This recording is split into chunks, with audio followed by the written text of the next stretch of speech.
Muito obrigada, Carlos. Passamos então à apresentação da Teresa Costa, que trabalhou no Centro Novas Oportunidades enquanto profissional da RVC, um Centro Novas Oportunidades da rede do Instituto de Emprego e Formação Profissional. Boa tarde a todos e todas. Desde já o meu muito obrigado pelo convite para estar aqui presente. Trago umas pequenas reflexões, eminentemente pessoais, sobre a minha atividade profissional. Ou seja, nos últimos 5 anos trabalhei na área da educação e formação de adultos, nos 2 primeiros anos como formadora numa associação e posteriormente como profissional da RVC no IFP, num dos seus centros de formação profissional. Organizei então as reflexões em torno de um possível perfil profissional do profissional da RVC, qual o papel de um sociólogo como eu num CNO e potencialidades e limitações dos formadores de adultos e também, por último, a situação atual do Estado da área da EFA e os desafios que nós profissionais da área poderemos vir a enfrentar e para os quais teremos que nos preparar. Começando então pelo perfil, não é? Portanto, as reflexões então foram orientadas em torno das ações práticas que desenvolvi. Relativamente então ao primeiro perfil que eu identifiquei foi o perfil de formador animador, mas também um perfil de facilitador de aprendizagens. Saliento algumas atividades que eu executava e que enquadram ou que se poderão enquadrar neste perfil. Por exemplo, quando ia dinamizar sessões de informação coletivas, as SIC, aos centros de emprego. Quando, ao nível de processos de RVCC a nível básico, dinamizava as sessões de histórias de vida ou, ao nível do RVCC a nível secundário, dinamizava as sessões de balanço de competências. Mas também na realização das sessões de júri. Falo também do facilitador de aprendizagens no sentido de suscitar por parte dos adultos um reconhecimento de saberes que eles próprios muitas vezes detinham e nem sequer tinham consciência de que os possuíam e também, portanto, reconhecimento desses saberes e competências através da orientação, feedback constante e aconselhamento. Diagnostiquei também um perfil de socióloga, não é? Que é a minha área de formação de base. A sociologia aqui, do meu ponto de vista, entrava menos do que aquilo que eu esperava quando iniciei funções. E entrava basicamente na análise de resultados quantitativos e estatísticos mensais, né, relativamente aos objetivos e metas que eram delineadas para o CNO onde trabalhava. Quando construiu o perfil individual e grupal dos adultos que tinha em processo, mas também quando, no final do ano, era necessário construir a matriz SWOT deste mesmo CNO. Havia também muitas tarefas ou atividades que se enquadrariam na área do perfil de administrativa, nomeadamente contactos telefónicos para a constituição de grupos de adultos que entrariam em processo, arquivo de documentação diversa, fotocópias, emissão de diversos tipos de declarações sempre que eram necessárias, preenchimento de formulários diversos, preparações de sessões de júri e depois todo o trabalho que era necessário ao nível da base de dados SIG, não é? Todas as etapas, desde a inscrição até ao final do processo, porque nos últimos tempos, como fui colocada depois numa extensão, e a extensão trabalhava a um nível mais local e apresentava-me uma outra realidade, exerci simultaneamente funções de TDE e de profissional da RVC durante algum tempo, não é? De que tinha esta situação. Para além destes 3 perfis, digamos assim, foi necessário, por exigências da própria evolução do sistema e dos públicos com os quais fomos ao longo do tempo trabalhando e recebendo, foi necessário também mobilizar competências da área da psicologia social e organizacional. E falo, por exemplo, das dinâmicas de grupo, motivação, liderança e gestão da equipa e coordenação da equipa técnico-pedagógica que tinha a meu cargo, a questão de exercer durante algum tempo a subcoordenação local nessa extensão, Depois tinha também a parte da gestão, mediação e minimização de reclamações que nos eram apresentadas por vezes, reclamações barra sugestões, não é? Barra intervenções, que nos eram apresentadas por adultos em processo e que eram sempre bem-vindas numa situação de melhoria. E depois também na coordenação local de algumas ações de formação para a inclusão, portanto a situação do programa de formação em competências básicas e também a coordenação local de algumas formações modulares, não é? Bem como membro efetivo de comissão técnica. Por último, foi também necessário mobilizar algumas competências da área da psicologia, da orientação vocacional e profissional, bem como de serviço social. Por exemplo, onde e quando? Nas sessões individuais de orientação de PRA,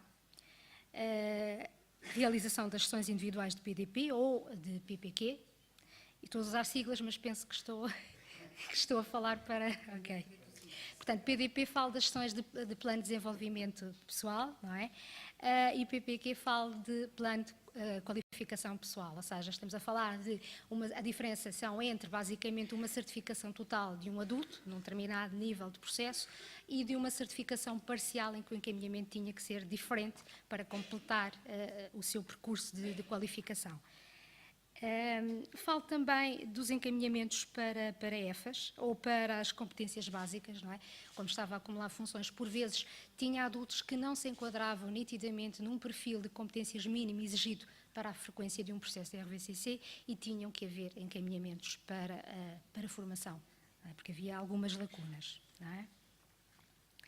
Depois a parte do serviço social, obviamente que tinha a ver com a história de vida, não é? Tinha a ver essencialmente com a história de vida de cada indivíduo, com a realidade que me era apresentada e no local onde estava, portanto na margem sul, neste caso específico, atendíamos muitas pessoas com diversas problemáticas sociais, se é que poderei dizer dessa forma, desde pessoas em rendimento social de inserção, ex-toxicodependentes, ex-presidiários, etc., etc. Situações de pobreza extrema, sem abrigo e por aí fora. Falando então agora um pouco da questão se eu consigo ler isto, das potencialidades e limitações dos formadores de adultos, né? E quando falo de formadores adultos, falo de atores sociais que desenvolvem a sua atividade no concreto, não é?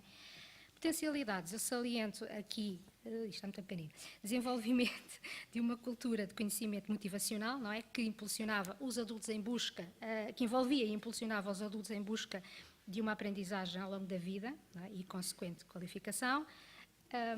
Falo das possibilidades de reconversão profissional e de empregabilidade futura que isso traria. Isto porquê? Porque basicamente no local onde me encontrava trabalhávamos essencialmente com desempregados e na sua grande maioria desempregados de longa duração. Daí que eu focar estes dois pontos da reconversão profissional e da questão da empregabilidade, não é? Mas depois também há algumas limitações, como todos aqueles que estão aqui que já trabalharam na área ou que ainda trabalham, sabem do que é que eu me refiro, não é? Refiro-me, portanto, à dicotomia entre qualidade e quantidade, não é? As metas, os objetivos e por aí fora, e tudo mais, não é? Mas também a qualidade inerente ao processo que se pretende manter e elevar cada vez mais. Falo das alterações, das constantes alterações legislativas, normativas, procedimentais, que de um dia era assim, no dia seguinte já não era bem assim a realidade, não é? E aquilo com que tínhamos de trabalhar. Depois falo da instabilidade contratual, não é? Que todos nós sentimos, ou alguns de nós já sentimos mais na pele, como eu, da rotatividade dos elementos da equipa técnico-pedagógica. Okay?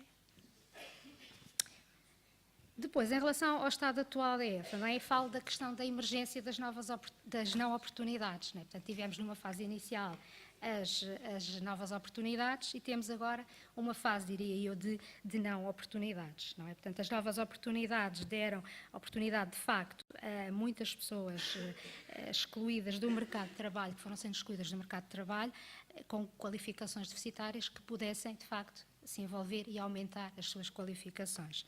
De qualquer forma, também em sentido inverso, as novas oportunidades foram uma oportunidade para nós, técnicos, termos, de facto, a nossa empregabilidade, termos a possibilidade de uma valorização profissional e pessoal e uma valorização de currículo.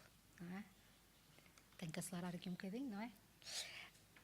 Situação atual da EFA e os desafios para os formadores de adultos. Não é? A situação atual não é muito boa. Não é? Já foi falado aqui da parte da manhã por diversas intervenções que, de facto, com o encerramento de muitos nós, não é? E sem o desenvolvimento de uma política de EFA alternativa e coerente, atualmente temos o fenómeno das não-oportunidades. E estas não-oportunidades, do meu ponto de vista, e segundo a minha reflexão, são para todos. Não é? Neste momento temos adultos que procuram uma nova oportunidade ou que estavam envolvidos no seu processo de qualificação e que, de repente, com o encerramento, os que nós ficaram sem acesso. E temos também os técnicos e profissionais da área que, com o encerramento dos que nós ficaram, de facto, sem o seu posto de trabalho, sem o seu emprego e sem o envolvimento e sem a continuidade de envolverem-se no projeto que tinham iniciado. Futuro. Há futuro? Em relação ao futuro, eu fui à newsletter, portanto, à newsletter eletrónica da ANCAP, não é verdade? A de outubro, a última, e trouxe alguns excertos, não é? Obviamente, não é? E em relação, para tentar perceber o que é que o futuro poderá nos reservar ou que linhas gerais poderá o futuro trazer, pelo menos por parte das orientações governamentais, não é? Eles falam-nos, portanto, daqui do objetivo da intenção de, a partir de 31 de dezembro, os centros de novas oportunidades não voltarem, obviamente, mas surgirem os centros de qualificação e ensino profissional, não é? Nestes moldes, dizem-nos que, nos novos moldes, aliás, o RVCC vai ser assumido, então, como, essencialmente, um mecanismo de identificação de saberes e conhecimentos a priori, para que possibilite depois um futuro encaminhamento para a continuação ou conclusão do processo de qualificação. Então, temos que nos preparar para o futuro, diria eu. Qual é o futuro? Vamos ver quais são então as grandes apostas em termos de formação e quais vão ser, entre aspas, os novos públicos a que estas novas estruturas irão tentar de alguma forma dar resposta. Em termos de apostas formativas, temos o RVCC, como já foi falado, mas um RVCC dual, portanto, com mais ênfase na parte profissional do que propriamente na vertente escolar. Temos também a formação modular e o ensino recorrente, de propósito aqui foi abordado pelo anterior comunicador. Novos públicos, temos aqueles que já tínhamos, alguns daqueles que já tínhamos anteriormente, portanto, desempregados nomeadamente de longa duração. Temos as pessoas com deficiência, mas também temos aqui os séniores, que era algo que antes não, pelo menos na época em que estive a trabalhar na área, não trabalhávamos essencialmente com esse público. Portanto, para já, e como o tempo é escasso, para mim é tudo e muito obrigada, desde já.